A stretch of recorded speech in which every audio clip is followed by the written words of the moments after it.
मुंबई अहमदाबाद राष्ट्रीय महामार्गावर वाहतूक कोंडी झालेली पाहायला मिळते। महामार्गावर खड्डे पडल्याने वाहनांची गतीही मंदावली आहे। महामार्गावर अपघाताचे प्रमाण वाढलेत। याच ठिकाणाहून आढावा घेतला आमचे प्रतिनिधी संदीप गायकवाड यांनी।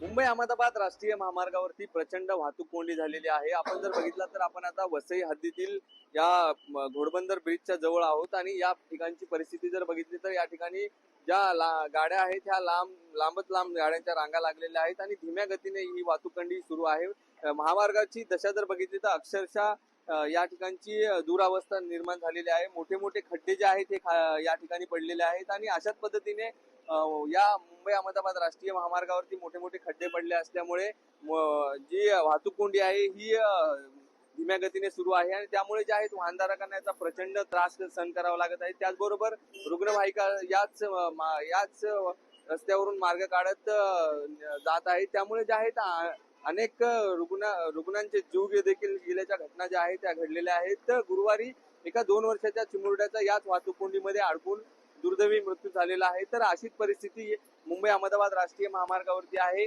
सध्या जे आहे या ठिकाणी धीम्या गतीने वाहतूक ही सुरू जरी असली तरी मात्र वाहनधारकांचे मोठे हाल होत असताना आपल्याला पाहायला मिळत आहे। लोकशाही मराठीसाठी संदीप गायकवाड, वसई। रस्ते खराब आहेत, निसर्गाची साथ नसल्यामुळे काही पॅच करता येत नाही, पण ह्याच्यामध्ये शासनाचा निर्णय आहे की रात्री 12 ते सकाळी 6 वाजेपर्यंत वाहन उजेड अलाव आहे, नंतर बंद आहे। असं असताना सुद्धा वाहतूक शाखा ज्यांच्याकडे नियंत्रण आहे किंवा स्थानिक पोलीस प्रशासन असेल हे जाणून बुजून ह्याला दुर्लक्ष करतायत आणि ते अधिकारी दुर्लक्ष करतात पण त्यांचे नोडल ऑफिसर सुद्धा न बघल्यासारखं करतात।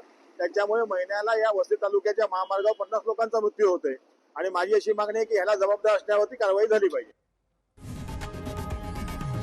लोकशाही मराठी ऐका, पहा, जागरूक रहा।